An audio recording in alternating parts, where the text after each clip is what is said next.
టీశాట్ కార్యక్రమాలను వీక్షిస్తున్న టెట్ అభ్యర్థులకు స్వాగతం సుస్వాగతం. మరి ఈ పోటీ ప్రపంచంలో ఎవరైతే సమయాన్ని సద్వినియోగం చేసుకొని ప్రణాళికాబద్ధంగా వారి ప్రిపరేషన్ కొనసాగించినట్లయితే ఖచ్చితంగా టెట్ పేపర్ 2లో మంచి మార్కులు సాధించడానికి అవకాశం ఉంది. మరి ఈరోజు మనం పేపర్ 2లో సోషల్ స్టడీస్కి సంబంధించి మరి మంచి మార్కులు ఎలా సాధించాలి అన్నటువంటిది ఈ యొక్క సెషన్లో చర్చించుకుందాం. ముఖ్యంగా మనం చూసినట్టయితే పేపర్ 2కి సంబంధించి మనకి 150 మార్క్స్కి పేపర్ ఉంటుంది. దీంట్లో చైల్డ్ డెవలప్మెంట్ అండ్ పెడగాగి వచ్చేసి 30 మార్క్స్ ఉంటాయి. ఇక్కడ కూడా లాంగ్వేజ్ 1 తెలుగుకు సంబంధించి మనకి కంటెంట్ 24, మెథడాలజీ 6, టోటల్ 30 మార్క్స్ ఉంటాయి. లాంగ్వేజ్ 2కి సంబంధించి ఇంగ్లీష్ తీసుకున్నట్లయితే 24 మార్క్స్ కంటెంట్, 6 మార్క్స్ మెథడాలజీ ఉంటుంది. ముఖ్యంగా మరి సోషల్ స్టడీస్ సబ్జెక్ట్కి తీసుకున్నట్లయితే కంటెంట్కు 48 మార్కులు ఉంటాయి, మెథడాలజీకి 12 మార్కులు ఉంటాయి, టోటల్ 60 మార్కులు. మనం తీసుకున్నట్లయితే 150 మార్కులకి పేపర్ ఉండడం అన్నటువంటిది జరుగుతుంది. ముఖ్యంగా దీంట్లో తీసుకున్నట్లయితే సోషల్ స్టడీస్ పరంగా మనకి ముఖ్యంగా 6 నుంచి 10 తరగతులు పరిగణలోకి తీసుకున్నప్పటికీ అప్ టు ఇంటర్మీడియట్ స్టాండర్డ్ వరకు కూడా ప్రశ్నల యొక్క సరళి ఉంటుంది. కావున అభ్యర్థులందరూ కూడా మరి మీ యొక్క ప్రిపరేషన్ బాగా కావాలి అంటే 6 నుంచి 10 సాంఖ్యశాస్త్ర పుస్తకాలతో పాటు first year second year geography, first year second year history, first year second year economics, first year second year political science అంటే సివిక్స్, ఈ 8 పుస్తకాలు ప్లస్ 5 సోషల్ స్టడీస్ పుస్తకాలు, ఈ మొత్తం మనం తీసుకున్నట్లయితే 13 పుస్తకాలు ముందర పెట్టుకొని మీ ప్రిపరేషన్ కొనసాగించాల్సినటువంటి అవసరం ఉంది. మరి ప్రధానంగా అభ్యర్థుల్లో ఉన్నటువంటి ఒక అపోహ ఏంటంటే, సార్ ఇంటర్మీడియట్ వరకు అని అన్నారు, మరి అన్ని చాప్టర్లు ఇంటర్మీడియట్లో చదవాలనా, మరి ఇది సాధ్యమేనా అన్నటువంటి ఆలోచన కూడా మీకు కలగవచ్చు. కానీ పుస్తకాలు ఇంటర్మీడియట్వి అన్ని చాప్టర్లు చదవాల్సిన అవసరం లేదు. ముఖ్యంగా ప్రధానంగా గమనించాల్సింది ఏంటంటే 6, 7, 8, 9, 10 తరగతుల్లో ఏ కాన్సెప్ట్ అయితే అది ఇంటర్మీడియట్ వరకు క్యారీ ఫార్వర్డ్ అయిందో ఆ కాన్సెప్టును మాత్రమే మనం ఇంటర్మీడియట్ పుస్తకంలో కొంత లోతుగా అధ్యయనం చేయాల్సినటువంటి అవసరం ఉంది. కావున మనము మొట్టమొదట చేయాల్సిన పని ఏంటంటే 6 నుంచి 10 వరకు అసలు సిలబస్ ఏముంది.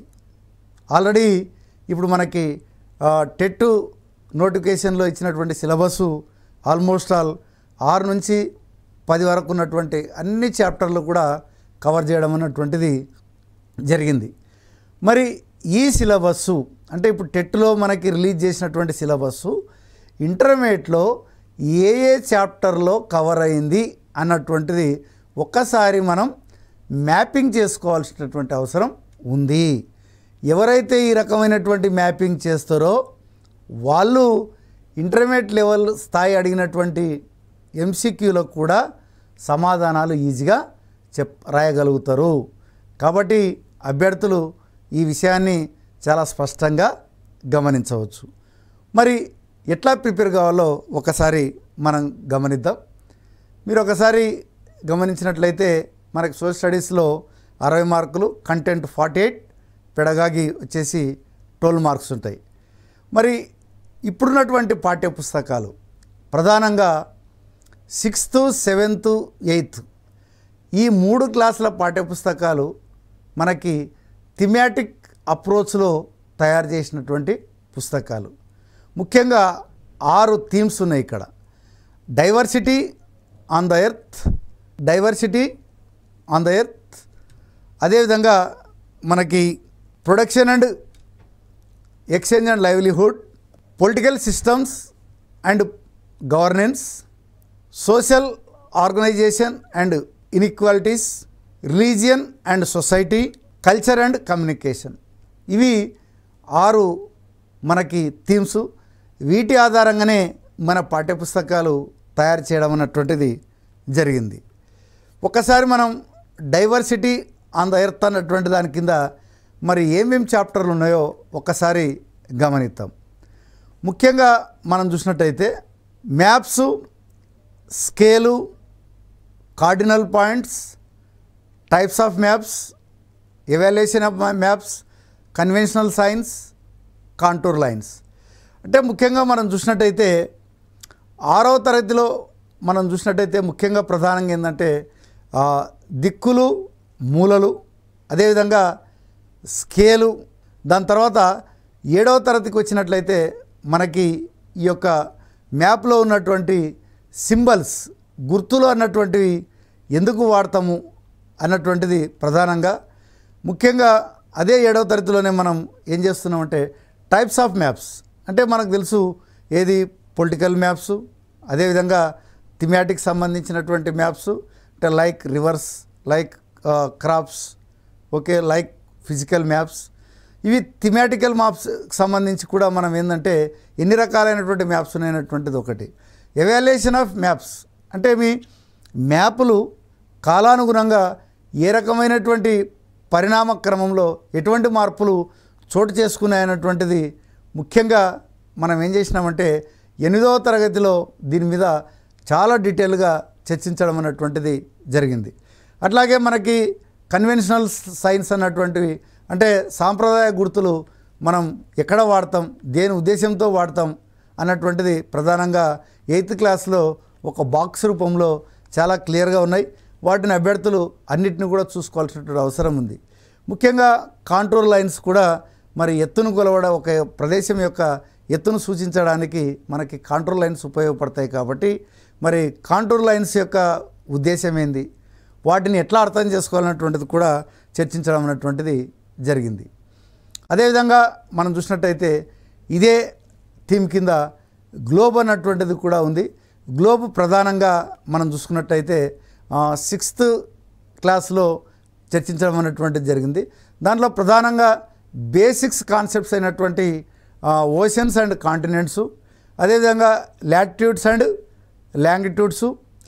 దీని మీద మొన్న డిఎస్సిలో మన ఏది టెట్లో కూడా ప్రశ్న అడగడం అన్నటువంటిది జరిగింది. ముఖ్యంగా లాటిట్యూడ్స్ మీద అడగడం అన్నటువంటిది జరిగింది.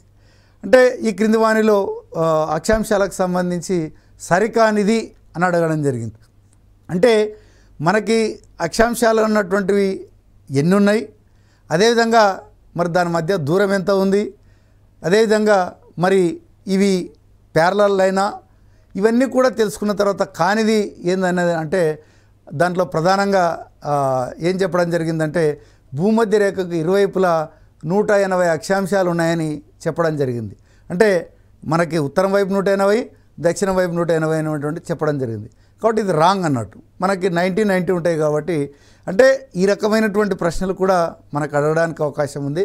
అదేవిధంగా 9th వచ్చేటప్పటికి ఏమైందంటే భూమి యొక్క పుట్టుక, అదేవిధంగా మనకి ఈ యొక్క జాగ్రఫికల్ విభజన అన్నటువంటిది మనకి శిలావర్ణము, వాతావరణము, జలావరణము, జీవావరణము, ఈ 4 ఆవరణాలకు సంబంధించినటువంటివి 9th క్లాస్లో చాలా క్లియర్గా 4 చాప్టర్లు కూడా చర్చించినాం.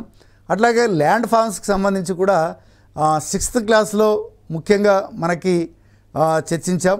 మౌంటైన్స్, ప్లాట్యూస్ అండ్ ప్లేన్స్కి సంబంధించి కూడా, అదేవిధంగా భూమి యొక్క కదలిక, మరి దాని యొక్క ప్రభావం ఏంది, సీజన్స్ ఏంది, ఇంటీరియర్ ఆఫ్ ది ఎర్త్ అన్నటువంటిది కూడా 9thలో చర్చించడం అనేటువంటిది జరిగింది. అంటే ఒక గ్లోబ్ అన్నటువంటి దాన్ని తీసుకున్నట్లయితే ఇవన్నీ కూడా పర్టికులర్గా ఒక్కొక్క తరగతి గదిలో ఒక్కొక్క క్లాసులో ఏమేమి కంటెంట్ కవర్ అయిందన్నటువంటి మ్యాపింగ్ అన్నటువంటిది మీరు స్పష్టంగా చేసుకున్నట్లయితే ఈజీగా మనం సాధించడానికి అవకాశం ఉంది. ఇక మనం చూసినట్టయితే దీంట్లోనే మనకి 8th క్లాస్లో సోలార్ ఎనర్జీ గురించి ఉంది, మనకి ఇన్సులేషన్ గురించి ఉంది. అట్లే విధంగా temperature and it's meaning, terrestrial radiation ఉంది, పోలార్ రీజియన్కి సంబంధించి ఉంది. ఇక్కడ మనకి ఉత్తర ధ్రువం దక్షిణ ధ్రువం రెండింటిని కూడా చర్చించడం జరిగింది. ప్రధానంగా మనము ఈ యొక్క అంటార్కిటికా ఖండం గురించి, దీంట్లో దక్షిణ ధ్రువం గురించి చర్చించడం జరిగింది.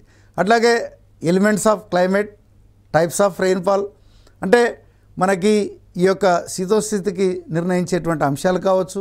అదే వర్షపాత రకాల్లో మనకి సంవహన, పర్వతీయ, చక్రవాత వర్షపాతాలకు సంబంధించినటువంటి అంశాలు మనం చర్చించడం జరిగింది.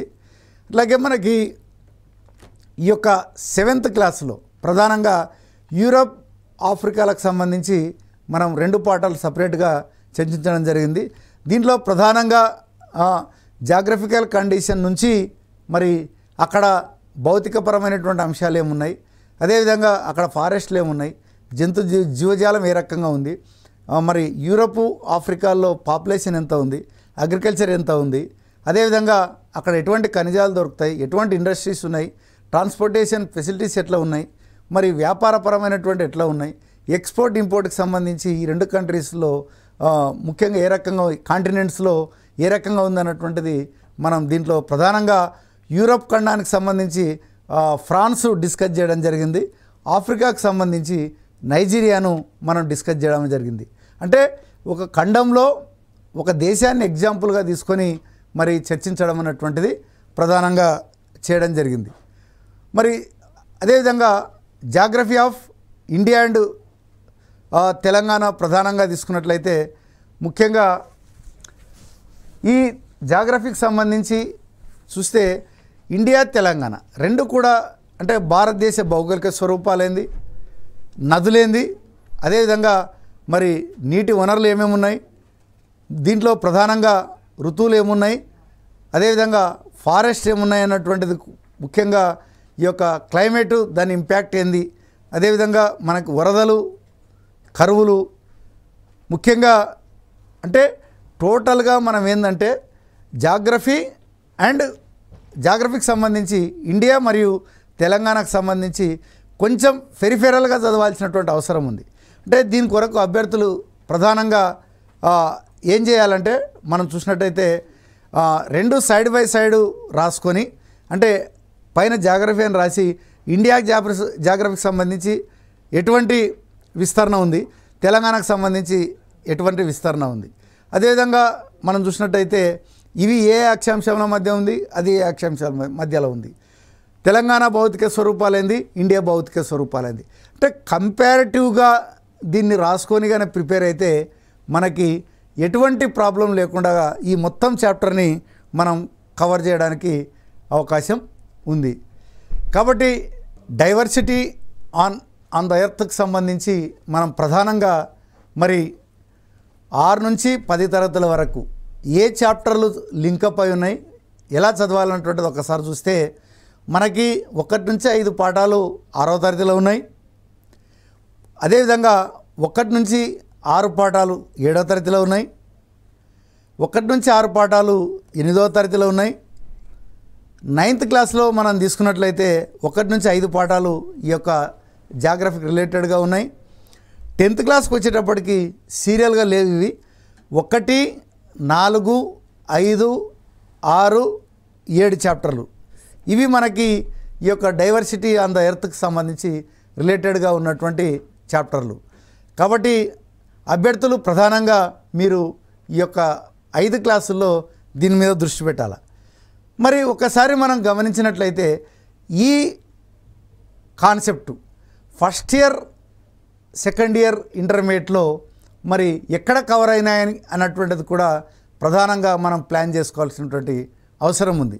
ముఖ్యంగా మీరు గమనించండి, ఫస్ట్ ఇయర్ జాగ్రఫీలో తీసుకున్నట్లయితే చాప్టర్ 2లో ద ఎర్త్ అన్నటువంటిది ఒక చాప్టర్ ఉంది. దాంట్లో ముఖ్యంగా మనం చూసినట్టయితే origin and evaluation of the earth, దీన్ని ప్రధానంగా మనం 9th క్లాస్లో కూడా చర్చించడం అన్నటువంటిది జరిగింది. అట్లాగే ఇంటీరియర్ ఆఫ్ ది ఎర్త్, భూమి అంతర్గత నిర్మాణం అన్నటువంటిది ఎట్లా ఉంది అన్నటువంటిది కూడా మనం చూడవచ్చు. అదేవిధంగా భూమి పుట్టుక గురించి ఉన్నటువంటి వెజినర్స్ కాంటినెంటల్ డ్రిఫ్ట్ థియరీ అన్నటువంటిది, అట్లాగే ప్లేట్ టెక్టానిక్స్, ఎర్త్ కేక్స్ సంబంధించినటువంటి వాల్కనోకి సంబంధించి కాజెస్, టైప్స్ అండ్ ఎఫెక్ట్స్. అంటే ముఖ్యంగా దీంట్లో మనం చూసినట్టయితే దీంట్లో అప్ టు ప్లేట్ టెక్టానిక్స్ వరకు జాగ్రఫీ రిలేటెడ్ అవుతున్నాయి. మనం ఏదైతే నేషనల్ డిజాస్టర్ మేనేజ్మెంట్ అన్నటువంటిది ఉందో వాటి గురించి డిస్కస్ చేసేటప్పుడు, చదివేటప్పుడు మీరు ఏం చేయాలంటే ఎర్త్ కేక్స్, వాల్కనోకి సంబంధించి మనము ఈ రకంగా వీటిని రిలేటెడ్గా చేసి డిస్కస్ చేయాల్సినటువంటి అవసరం ఉంది. మరి ఇంటర్మీడియట్ ఫస్ట్ ఇయర్లోనే ముఖ్యంగా థర్డ్ చాప్టర్లో landforms and their evaluation అన్నటువంటి ఒక చాప్టర్ ఉండేది. అంటే ఈ యొక్క భూస్వరూపాలు అన్నటువంటివి ఏ రకంగా మార్పులు చెందుకుంటూ వస్తున్నాయి అన్నటువంటిది కూడా, అంటే పర్వతాలు ఏ రకంగా మార్పు చెందినాయి, పీఠభూములు ఏ రకంగా మార్పు చెందినాయి, అదేవిధంగా మైదానాలు ఎట్లా మార్పు చెందుతున్నటువంటిది ఈ చాప్టర్లో చాలా డిస్కస్ చేయడం జరిగింది. కాబట్టి దీని మీద మనం దృష్టి పెట్టాల్సినటువంటి అవసరం ఉంది. అదేవిధంగా చాప్టర్ 5లో ప్రధానంగా ఓషన్స్ అన్నటువంటి చాప్టర్ ఉంది. ముఖ్యంగా దీంట్లో మనకి 7th క్లాస్లో, అదేవిధంగా మనకి 9th క్లాస్లో అక్కడ ఓషన్స్ డిస్కస్ చేసినాం. కాబట్టి oceans distribution of temperature and salinity, movements of oceans, water waves, tides and currents, submarine reliefs, ocean pollution, ocean resources. అంటే ఇదంతా కూడా మనం ఏంటంటే 9thలో మనకి జలావరణం కింద మనం డిస్కస్ చేసినాం. కాబట్టి ఈ చాప్టర్ను కూడా మనం చదవాల్సినటువంటి అవసరం ఉంది. అదేవిధంగా ఇదే జాగ్రఫీకి సంబంధించి 6వ పాఠంలో లైఫ్ ఆన్ ద ఎర్త్, అంటే మనం 9th క్లాస్లో బయోస్పియర్ అన్నటువంటి లెసన్ అక్కడ ఉంది. కాబట్టి దానికి రిలేటెడ్గా మరి ఇంపార్టెన్స్ ఆఫ్ ప్లాంట్స్ ఏంది అండ్ అదర్ ఆర్గానిజమ్స్ ఏంది, ఎకోసిస్టమ్ ఏంది, ఎకలాజికల్ బ్యాలెన్స్ ఏంది, బయోడైవర్సిటీ అండ్ కన్జర్వేషన్. అంటే ఇక్కడ ఏంటంటే రకరకాలైనటువంటి అడవులు ఉన్నాయి, వాటిని ఎట్లా మనం సంరక్షించాలా, ఈ యొక్క ఎకోసిస్టాన్ని ఎట్లా కాపాడుకోవాలన్నటువంటిది దీంట్లో చాలా స్పష్టంగా డిస్కస్ చేయడం జరిగింది. కాబట్టి ఇది కూడా ఒకసారి చదవాలి. కాబట్టి ఇవి మనకి ఈ యొక్క జాగ్రఫీకి సంబంధించినటువంటి లెసన్లకు సంబంధించి ప్రిపరేషన్. మరి సెకండ్ థీమ్ మనం చూసినట్టయితే ఈ యొక్క ప్రొడక్షన్, ఎక్స్చేంజ్ అండ్ లైవ్లీహుడ్ అన్నటువంటిది సెకండ్ థీమ్గా ఉంది. ఇది ప్రధానంగా ఎకనామిక్స్కి రిలేటెడ్ అయినటువంటి థీమ్ అన్నట్టు. కాబట్టి దీంట్లో ఉన్నటువంటి సిలబస్ అంతా కూడా మనం ప్రధానంగా చూసినట్టయితే లైవ్లీహుడ్ ఆఫ్ ఎర్లియస్ట్ పీపుల్, ముఖ్యంగా ఇది 6వ తరగతిలో మనం తీసుకున్నట్టయితే హంటర్ గ్యాదరర్ అన్నటువంటి పాఠంలో మనం దీని మీద డిస్కషన్ చేయడం జరిగింది. సైట్స్ ఇన్ తెలంగాణ, అదేవిధంగా settle life in agriculture, types of farming, crop season, problems of agriculture and agriculture labourers and small farmers, contact farming, ఇవన్నీ కూడా మనం 6వ తరగతి 7వ తరగతిలో మనం డిస్కస్ చేయడం అన్నటువంటిది జరిగింది. ఇక్కడ అగ్రికల్చర్ ఇన్ తెలంగాణ, ముఖ్యంగా మన తెలంగాణ రాష్ట్రంలో అగ్రికల్చర్ సిస్టమ్ ఎట్లా ఉంది, మార్కెటింగ్ సిస్టమ్ ఎట్లా ఉంది, సెల్ఫ్ హెల్ప్ గ్రూపులు ఏ రకంగా పనిచేస్తున్నాయి, మరి మినిమం సపోర్ట్ ప్రైజ్ అంటే ఏంది, అంటే ఇవన్నీ కూడా ఏంటంటే భారతదేశ కాంటెక్స్ట్ను దృష్టిలో ఉంచుకొని మరి తెలంగాణ రాష్ట్రంలో దీని మీద ఎటువంటి జరిగింది అన్నటువంటిది కూడా మనము ప్రిపేర్ కావాల్సినటువంటి అవసరం ఉంది. అట్లాగే గ్రీన్ రివల్యూషన్ సంబంధించి మరి ఏ రకంగా ఉత్పత్తులు పెరిగినాయి, దాని ఇంపాక్ట్ ఏమైంది, దాని తర్వాత ఎటువంటి మనం సైడ్ ఎఫెక్ట్స్ కూడా దీని నుంచి వచ్చినాయి అన్నటువంటిది కూడా మనం, దాని తర్వాత మనకి ఆర్గానిక్ ఫార్మింగ్ అనేటువంటిది కూడా మనం డిస్కస్ చేయాలా. ముఖ్యంగా మనం చూసినట్టయితే ఈ యొక్క మెదక్ జిల్లాలో జహీరాబాద్ ప్రాంతంలో మరి అక్కడ ఆర్గానిక్ ఫార్మింగ్ అన్నటువంటిది, చిరుధాన్యాలు ఏ రకంగా వాళ్ళు పండిస్తున్నారు, ఎట్లా మార్కెటింగ్ చేస్తున్నారు, వాళ్ళకి ఏ రకమైనటువంటి స్వచ్ఛంద సంస్థలు వాళ్ళకి ఉపయోగపడుతున్నాయి అన్నటువంటిది కూడా మీరు ప్రిపేర్ కావాల్సినటువంటి అవసరం ఉంది. ముఖ్యంగా 7th క్లాస్లో ప్రొడక్షన్ చాప్టర్లో handicrafts and handlooms, cooperative societies and their role, ఇది ప్రధానంగా మనం చూసినట్టయితే ఈ యొక్క యాదాద్రి భువనగిరి జిల్లాలోని పోచంపల్లికి సంబంధించినటువంటి మనకి హ్యాండ్క్రాఫ్ట్స్ని పరిచయం చేయడం అన్నటువంటిది జరిగింది. అట్లాగే పేపర్ మిల్క్ సంబంధించి కూడా పరిచయం చేయడం అన్నటువంటిది జరిగింది. ముఖ్యంగా దీంట్లో అర్బనైజేషన్ అండ్ స్లమ్స్, అదేవిధంగా paper factory, making of paper, transport in Telangana, అంటే ఇక ప్రొడక్షన్ అన్నటువంటి దాని కింద వీటన్నిటిని కూడా డిస్కస్ చేయడం అన్నటువంటిది జరిగింది. ప్రధానంగా ఇండస్ట్రీస్ అన్నటువంటిది కూడా మనం తీసుకున్నట్లయితే మామూలు ఇండస్ట్రియల్ రెవల్యూషన్ మొదలుకొని ఈ యొక్క ఐటీ వరకు అంటే ఇన్ఫర్మేషన్ టెక్నాలజీ అన్నటువంటిది కూడా మనం 9th క్లాస్లో డిస్కస్ చేయడం జరిగింది. కాబట్టి ఇది కూడా మనం చూసినట్లయితే కవర్ చేసినటువంటి అంశం. ఇక సర్వీస్ యాక్టివిటీస్ కింద ఇందాకనే చెప్పుకున్నాను. దీంట్లో ఎక్స్చేంజ్ అండ్ లైవ్లీహుడ్లో మనీ అండ్ బ్యాంకింగ్ దాంట్లో ప్రధానంగా barter system, exchange with money, evaluation of money, emergency of banks, commercial banking అన్నటువంటిది ఇది 8th క్లాస్లో మనీ అండ్ బ్యాంకింగ్ చాప్టర్తో పాటు 9thలో కూడా దీన్ని కంటిన్యూస్గా మనం చర్చించడం అన్నటువంటిది జరిగింది. అట్లాగే 9thలో price and cost of living అనేటువంటిది కూడా దీంట్లో ప్రధానంగా కన్జ్యూమర్ ప్రైస్ ఇండెక్స్ అన్నటువంటిది ఏ రకంగా నిర్ణయిస్తారు, అదేవిధంగా రెగ్యులేషన్ ఆఫ్ ప్రైసెస్ ధరలను ఎట్లా క్రమబద్ధీకరిస్తారు అన్నటువంటిది కూడా దీంట్లో మనము ఈ యొక్క జిఎస్టీ వ్యాట్ గురించి కూడా చర్చించడం అన్నటువంటిది జరిగింది. ముఖ్యంగా 10th క్లాస్కి వచ్చేటప్పటికి మనకి 3rd chapter sectors of the economy, దీంట్లో మనం జీడిపి, అదేవిధంగా జిఎన్పి, అదేవిధంగా ఆర్గనైజ్డ్ అండ్ అన్ఆర్గనైజ్డ్ సెక్టార్స్ గురించి కూడా మనం చర్చించడం అన్నటువంటిది జరిగింది. ఇదే ఎకనామిక్స్ కింద మనం 8th క్లాస్లో పబ్లిక్ హెల్త్ అండ్ గవర్నమెంట్ అన్నటువంటిది కూడా ఇక్కడ పబ్లిక్ హెల్త్కి ప్రైవేట్ హెల్త్కి ఏ రకమైనటువంటి తేడాలు ఉంటాయి, ఎలాంటి ఇన్సూరెన్స్లు ఉంటాయి అనేటువంటిది కూడా చర్చించడం అన్నటువంటిది జరిగింది. ఇట్లా 10th క్లాస్లో మనం ఈ యొక్క గ్లోబలైజేషన్ అన్నటువంటి చాప్టర్ మనం డిస్కస్ చేయడం జరిగింది. దాంట్లో ప్రధానంగా ఎంఎన్సీస్, మరి ఈ యొక్క what factors enable to globalisation అన్నటువంటిది, అదేవిధంగా advantages and disadvantages, role of world trade organisation, international monetary fund, ఇవన్నీ కూడా మనం డిస్కస్ చేయడం జరిగింది. గతంలో పేపర్లో మనం చూసినట్టయితే ఈ యొక్క WTO అన్నటువంటిది ఎప్పుడు ఎస్టాబ్లిష్ అయింది అన్నటువంటిది అడగడం అన్నటువంటిది జరిగింది. ఇదే 10th క్లాస్లోనే మనకి 10th chapter food security and nutritional status of India అన్నటువంటిది కూడా, అట్లాగే PDSకి సంబంధించి సస్టైనబుల్ డెవలప్మెంట్కి సంబంధించి కూడా మనం దీంట్లో డిస్కస్ చేయడం అన్నటువంటిది జరిగింది. ఇక మనకి ఈ యొక్క కమర్షియల్ బ్యాంక్స్ కానీ సెంట్రల్ బ్యాంక్ కానీ ఇవన్నీ కూడా 9th క్లాస్లో డిస్కస్ చేయడం జరిగింది.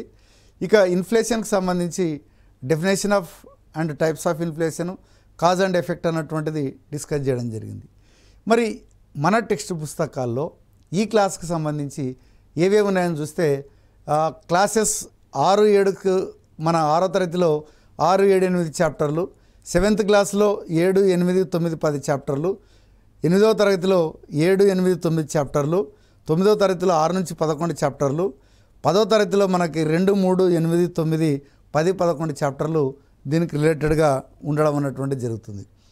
మరి ఇక్కడ ఎకనామిక్స్ సంబంధించి ఇంటర్మీడియట్లో ఏ చాప్టర్ రిలేటెడ్ ఉన్నాయంటే ఫస్ట్ ఇయర్లో నేషనల్ ఇన్కమ్ అనాలిసిస్ అన్నటువంటిది దీనికి రిలేటెడ్గా ఉంది. అదేవిధంగా unit 9 money, banking and inflation అన్నటువంటిది దీనికి రిలేటెడ్గా ఉన్నటువంటి చాప్టర్లు. అదేవిధంగా మనం చూసినట్టయితే సెకండ్ ఇయర్కి వచ్చేటప్పటికి national income, poverty and unemployment అన్నటువంటిది ఈ యొక్క దీనికి రిలేటెడ్గా ఉన్నాయి. ఇది మనకి ఎకనామిక్స్కి రిలేటెడ్గా ఉన్నటువంటి టాపిక్స్.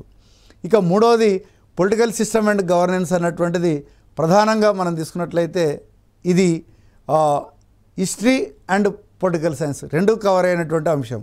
ఇది మనకి ట్రైబల్ పంచాయతీ సిస్టమ్ అన్నటువంటిది మనకి హిస్టరీ కింద తీసుకున్నట్టయితే దీన్ని తర్వాత మనం గ్రామ పంచాయతీ, మండల పరిషత్తు, జిల్లా పరిషత్తు, అర్బన్ గవర్నమెంట్స్ అన్నటువంటి అర్బన్ లోకల్ బాడీకి సంబంధించి దీంట్లో ఫార్మేషన్ ఏంది, ఫంక్షన్స్ ఏమన్నటువంటిది కూడా మనం డిస్కస్ చేయడం అన్నటువంటిది జరుగుతుంది.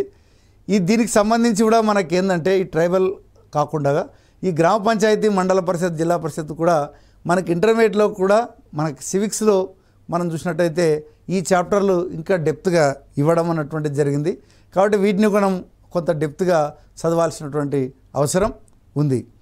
అదేవిధంగా emergency of kingdoms and replica first empires అన్నటువంటిది మౌర్యులు, రాజ్పుత్స్, రాష్ట్రకూటులు, చోళాసు, దక్కన్ కింగ్డమ్స్, శాతవాహనాసు, కుషాన్స్ అండ్ గుప్తాస్ వీళ్ళందరూ కూడా మనం చూసినట్టయితే మనకి 6th క్లాస్లో దీన్ని ప్రధానంగా చర్చించడం జరిగింది. మరి దీని రిలేటెడ్గా మనకి ఇంటర్మీడియట్లో హిస్టరీ టెక్స్ట్ బుక్లో చాలా డీటెయిల్గా ఇవ్వడం జరిగింది. మరి అది కూడా మీరు చదవాల్సినటువంటి అవసరం ఉంది. అదేవిధంగా regional kingdoms, Kakatiyas, Vijayanagara empires, Qutb Shahis ఇవి కూడా మనకి ఈ ఇంటర్మీడియట్ ఫస్ట్ ఇయర్ సెకండ్ ఇయర్లో ఇవి కూడా కవర్ చేయడం అన్నటువంటిది జరిగింది. ఇక పొలిటికల్ సిస్టమ్ గవర్నెన్స్ కూడా మనకి మొఘల్సు, అసఫ్ జాహీసు, అట్లాగే బ్రిటిష్ ఎంపైర్సు వాళ్ళు ఎట్లా భూ సంస్కరణ చట్టాలు ఏ రకంగా చేసినారు, కౌలు రైతుల యొక్క ఇబ్బందులు ఏంది, నిజాంసు మొఘల్సు ఏ రకమైనటువంటి పాలసీలు తీసుకొచ్చినారు, మరి హైదరాబాద్లో ఈ యొక్క రైతుల యొక్క పరిస్థితి ఎట్లా ఉందన్నటువంటిది కూడా దీంట్లో చర్చించడం జరిగింది. మరి ఇది కూడా మనకి ఇంటర్మీడియట్లో కవర్ చేయడం అన్నటువంటిది జరుగుతుంది. నేషనల్ మూవ్మెంట్ ఇన్ ఇండియా మరి ఇది చాలా డీటెయిల్డ్గా మనకి 8th క్లాస్లో ఉంది, దీనికి సంబంధించి 10thలో ఉంది. అదేవిధంగా హిస్టరీలో లాస్ట్ చాప్టర్ కింద దీన్ని ఉండడం జరుగుతుంది. కాబట్టి దీన్ని ఒకసారి మనం డీటెయిల్గా చదవాల్సినటువంటి అవసరం ఉంది. అట్లాగే making of laws and implementation of లాస్కి సంబంధించి ఇది పొలిటికల్ సైన్స్లో ఉంది. ముఖ్యంగా మనం చూసినట్టయితే బిల్లు చట్టంగా ఎట్లా మారుతుంది, అదేవిధంగా మరి అసెంబ్లీ అండ్ రాష్ట్ర స్థాయిలో అసెంబ్లీల యొక్క డ్యూటీస్ ఏంది, అదేవిధంగా కేంద్ర స్థాయిలో మరి లోక్సభ, రాజ్యసభ డ్యూటీలు ఏంది, ఎన్నికల యొక్క ప్రక్రియ దీన్ని ప్రధానంగా మనం ఈ యొక్క 10th క్లాస్లో 16వ లెసన్ కింద డీటెయిల్గా చర్చించడం జరిగింది. అట్లాగే వాల్టా యాక్ట్ గురించి కూడా 8th క్లాస్లో డిస్కషన్ జరిగింది. దీనికి సంబంధించినటువంటి కొంత డీటెయిల్స్ మనము ఈ యొక్క ఇంటర్మీడియట్ పుస్తకంలో చదవాల్సినటువంటి అవసరం ఉంది. అట్లాగే ఇండియన్ కాన్స్టిట్యూషన్ అన్నటువంటిది ప్రధానంగా మనం 8th క్లాస్లో చాలా డీటెయిల్డ్గా అంటే ప్రియాంబల్లో ఉన్నటువంటి అంశాలన్నీ కూడా ఒక్కొక్క రాజ్యాంగంలో ఉన్నటువంటి ఒక్కొక్క క్వాలిటీకి సంబంధించి మరి ఫీచర్కి సంబంధించి డిస్కస్ చేయడం జరిగింది.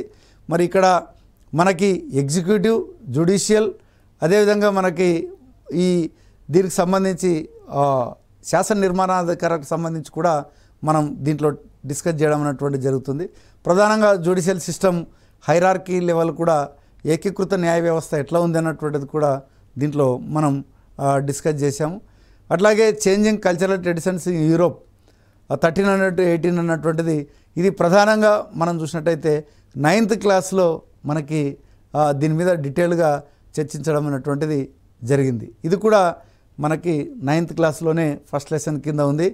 ఇవన్నీ ఈ ఇండస్ట్రియలైజేషన్ అండ్ సోషల్ చేంజ్ అన్నటువంటిది కూడా Britain, Germany and France movements of women workers ఏ రకంగా జరిగినటువంటిది 10th క్లాస్లో మనకి ప్రధానంగా 20వ లెసను, అట్లాగే 9th క్లాస్లో కూడా మరి ఈ యొక్క హిస్టరీ పార్ట్ కింద వీటిని ప్రధానంగా ప్రజాస్వామ్యానికి సంబంధించి ఏ రకమైనటువంటి మహిళలు ఉద్యమించినారన్నటువంటిది డిస్కస్ చేయడం జరిగింది. అట్లాగే మార్టిన్ లూథర్ కింగ్ జూనియర్ గురించి కూడా మనం డిస్కస్ చేయడం జరిగింది. అదేవిధంగా లాటిన్ అమెరికాకు సంబంధించి ఏ రకమైనటువంటి మార్పులు ఏసియా, ఆఫ్రికాలో ఉన్నటువంటి మనది కూడా మనం కలనైజేషన్ వల్ల ఈ యొక్క 3 ఖండాలు ఏ రకంగా ఇంపాక్ట్కి గురైనటువంటిది కూడా డిస్కస్ చేయడం అన్నటువంటిది జరిగింది. ఇక 12th చాప్టర్ మనకి 10th క్లాస్లో వరల్డ్ వార్కి సంబంధించి చాలా డీటెయిల్గా మనం చర్చించడం జరిగింది. మనకు అది చదివితే సరిపోతుంది. అదేవిధంగా గ్రేట్ డిప్రెషన్ కూడా మనకి చాలా ఏమంటారు ఆర్థిక మాంద్యం గురించి కూడా చాలా మటుకు డిస్కషన్ చేశాం కాబట్టి ఆ చాప్టర్ చదివితే సరిపోతుంది. ఇక national liberation movements in China, Vietnam and Nigeria ముఖ్యంగా మనకి ఆసియా ఖండంలో అదేవిధంగా ఆఫ్రికా ఖండంలో మరి జాతీయవాద ఉద్యమాలు ఏ రకంగా ప్రాధాన్యత వహించినటువంటిది డిస్కషన్ చేయడం జరిగింది. ముఖ్యంగా పోస్ట్ వార్, వరల్డ్ వార్ తర్వాత యుఎన్ఓ పాత్ర ఏంది, నామ్ పాత్ర ఏంది, వెస్ట్ ఏషియన్ కాన్ఫ్లిక్ట్స్ ఏంది, peace movements and collapse of USSR పతనం ఎట్లా అయింది యుఎస్ఎస్ఆర్ అన్నటువంటిది కూడా మనకి 10th క్లాస్లో మనకి 19th చాప్టర్లో వీటి మీద బాగా డిస్కషన్ చేయడం జరిగింది. అట్లాగే ఇండిపెండెంట్ ఇండియా అన్నటువంటిది మనకి 10th క్లాస్లో 16th లెసన్, అదేవిధంగా 17th లెసన్, 18th లెసన్ ఇవి చాలా డీటెయిల్గా మనం చర్చించడం అన్నటువంటిది జరిగింది. అట్లాగే మనకి 21వ లెసన్ కింద ఫార్మేషన్ ఆఫ్ తెలంగాణ అన్నటువంటిది కూడా చర్చించడం అన్నటువంటిది జరిగింది. అట్లాగే దీంట్లో డిజాస్టర్ మేనేజ్మెంటు 9thలో ఉంటుంది, అదేవిధంగా మనకి 8thలో కూడా ఉంటుంది. ట్రాఫిక్ ఎడ్యుకేషన్ అనేటువంటిది కేవలం 9thలో మాత్రమే ఉంది. దీని డీటెయిల్ ఇది ఇక్కడ దాకానే ఉంది, పెద్దగా మనకి పై క్లాసుల్లో దీని గురించి ఏమీ లేదు. కాబట్టి ఈ యొక్క పొలిటికల్ సిస్టానికి సంబంధించి కూడా మనకి క్లాస్ వారీగా మీరు డిస్ప్లే చేయడం అన్నటువంటిది జరిగింది.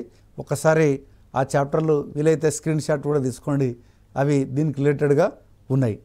ఇక నెక్స్ట్ మనం చూసినట్టయితే సోషల్ ఆర్గనైజేషన్ అండ్ ఇన్ఈక్వాలిటీస్, ఇవి ముఖ్యంగా ప్రధానంగా తీసుకున్నట్లయితే కొంత జెండర్కి సంబంధించినటివి, పావర్టీకి సంబంధించినటువంటివి, ఎంప్లాయ్మెంట్కి సంబంధించినటువంటివి, అన్ఎంప్లాయ్మెంట్కి సంబంధించినటువంటివి, అదేవిధంగా ఉమెన్ ప్రొటెక్షన్కి సంబంధించినటువంటి, అదేవిధంగా వర్క్ ప్లేస్లో ఎటువంటి వేతనాలు పొందుతున్నారు అన్నటువంటి చాప్టర్లు అందరూ కూడా అన్నీ కూడా దీంట్లో ప్రధానంగా చర్చన జరిగింది.